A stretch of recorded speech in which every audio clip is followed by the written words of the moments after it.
দয়াল পরম প্রেমময় শ্রী শ্রী ঠাকুর অনুকূলচন্দ্রের শ্রীহস্তলিখিত সত্যানুসরণ গ্রন্থটি পাঠ করব।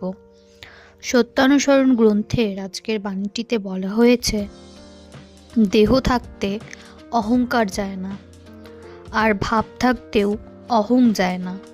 তবে নিজের অহং আদর্শের উপর দিয়ে প্যাসিভ অর্থাৎ অক্রিয় হয়ে যে যত থাকতে পারে সে তত নিরহংকার এবং সে তত উদার।